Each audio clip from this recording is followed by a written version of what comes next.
विचार केला तरी संस्थेची जी येणे बाजू आहे तिचा जर विचार केला तर साधारण वसूल भागभांडवल 37 कोटी, राखीव निधी 82 कोटी, त्यानंतर संस्थेच्या सभासदांना जे कर्ज वाटप झालेलं आहे ते टोटल 566 कोटी, बँकेची गुंतवणूक 272 कोटी आणि संस्थेची स्थावर मालमत्ता 24 कोटी. या एकत्रित जर आपण पाहिलं तर साधारण 945 कोटी संस्थेचं येणं आहे आणि संस्थेचं जे सभासदांचं डिपॉझिट आहे आणि संस्थेच्या सभासदांचं जे शेअर कॅपिटल आहे हे जर पाहिलं तर साधारण 767 कोटी. या दोघांमधला जर फरक पाहिला तर संस्था आजही 180 कोटींनी सरप्लस आहे. त्यामुळं संस्था अशा भक्कम स्थितीत असताना झालं निवडणुका झाल्या म्हणून अशोक शेट्टीने सांगितलं तसं काही गोष्टी सभासदांसमोर चुकीच्या मांडल्या गेल्या असतील, परंतु गेल्या 30-35 वर्षामध्ये संस्था ज्या पद्धतीनं प्रयत्न करते आणि प्रगती करते तर तशा गोष्टी या सभासदांनी शेवटी शेट घालून पाडलेल्या आहेत. त्यामुळं त्या गोष्टींचा विचार आजही बरेचसे काही लोक सभासदांना चुकीची माहिती देऊन सभासद डिपॉझिट विड्रॉल करा अशा पद्धतीची माहिती चुकीची देऊन सांगतही असतात. पण ज्यांना संस्थेविषयी जर महत्व नसेल तर अशा लोकांच्या विचारांचा विचार सुद्धा आपण करू नये. कारण हाती आपले दम पर चालताय, चालत राहणार आहे. कुणी कितीही जरी दगड मारण्याचा प्रयत्न केला काय होणार नाही आणि यापुढे आपल्याला सर्वांच्या आशीर्वादाने संस्था उत्तरोत्तर प्रगती करतच राहणार आहे.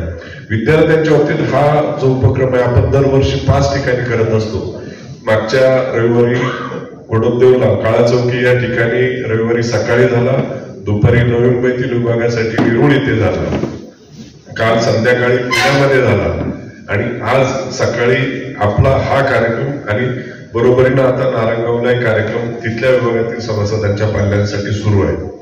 अजूनही काही मागणी येते की कार्यक्रमाच्या ठिकाण वाढवावी लागणार आहेत. कारण मुंबई सारख्या ठिकाणी एकच ठेवून कारण कल्याणचा जो सभासद आहे तो खास त्यासाठी निधी देणार नाही तर अजूनही काही कार्यक्रम अशा स्वरूपाचे वाढवावे लागतील. संस्था तसा विचार नक्कीच करेल.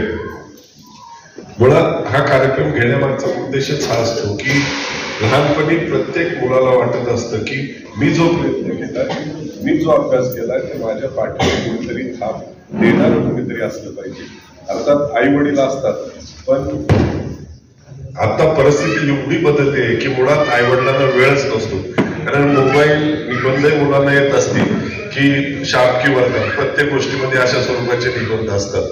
कारण आई वडिलांना आज आपण सूक्ष्म विचार केला तर पूर्वी कपडे दागदागिने ह्या हौशेच्या वस्तू होत्या. आज कुणीही दागदागिनेकडे पाहत नाही. पण मोबाईलचा खर्च तुम्ही एक दिवस एकांत असताना विचार करा की वर्षभरात आपण या मोबाईलवर किती खर्च करतो. एक वेळेस घरात एखादी वस्तू नसली त्यानंतर रिचार्ज मागण्यासाठी आपण घरातल्या नातागा लावत असतो. परंतु त्यातून पाहण्यासारख्या ज्या गोष्टी आहेत बरेचसे, कारण मुलांचं जे वय लहान असतं ती बुद्धिमत्ता त्यांची जी वाढत असते ते अनेक प्रश्न आपल्याला पालक म्हणून विचारत असतात. पण आपण त्याच्या प्रश्नांकडे दुर्लक्ष करतो, त्याला गप करतो. कदाचित ते उत्तर आपल्याला माहिती नसेल किंवा तो आपल्याला मोबाईल पाहताना डिस्टर्ब करतोय म्हणूनही आपण त्याला तसं उत्तर देत असू. त्याच्या प्रश्नांना उत्तर देत नाही कारण त्याची आकलन शक्ती वाढत असते.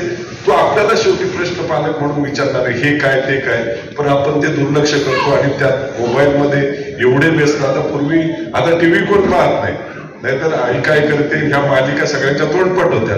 आता मोबाईलमध्ये फेसबुक, इंस्टाग्राम ह्या सगळ्या गोष्टी सगळ्यांना आता माहीत झाल्या. एक काम कमी पण मोबाईलमध्ये 1-1 तास घरातील लोक असतात आणि हे चुकीचं आहे. ते होऊ नये कारण मुलांना घडवण्यात हेच वय असतं आणि आपण घरात जसे वागतो ना त्याचीच मुलं ऑब्झर्वेशन करतात आणि मुले त्याच पद्धतीने वागत चालतात. हे होऊ नये ही एक नम्र विनंती या माध्यमातून माझी असेल. असो मुलं आज तुम्ही पहा एवढ्या रेसमध्ये 80-90च्या वर मुलांना मार्क पडत असतात आणि कॉम्पिटिशन एवढी वाढलेली आहे. पूर्वी फक्त BA, BCom, BSc सोडून मुलांना 10वी 12वी पर्यंत काही माहित नव्हतं. परंतु आता वास्तविक वैश्विक शिक्षण पद्धती ज्या पद्धतीने डेव्हलप झाल्या प्रत्येक क्षेत्रामध्ये स्कोप मिळत चाललेला आहे आणि याच पाल्यांना पुढे चांगला स्कोप मिळावा या उद्देशाने संस्था त्यांच्या पाठीशी सातत्याने राहण्याचा प्रयत्न करणार आहे. अजूनही या प्रशस्ती पत्रकाबरोबर किंवा आपण मुलांना जे बक्षीस देतो त्याच्या बरोबर काही पाल्यांसाठी भविष्यामध्ये जर शैक्षणिक उपक्रम काही त्यांना प्रोत्साहन राबवता आले तर तशा पद्धतीने संस्था याचा विचार करणार आहे. मी अधिक न बोलता सर्वांचे या ठिकाणी उपस्थितीबद्दल आभार व्यक्त करतो. जानेवारी महिना आहे, अजून वर्ष जायचं. या नवीन वर्षाच्या आपल्या सर्वांना या ठिकाणी शुभेच्छा देतो आणि थांबतो. जय हिंद, जय महाराष्ट्र.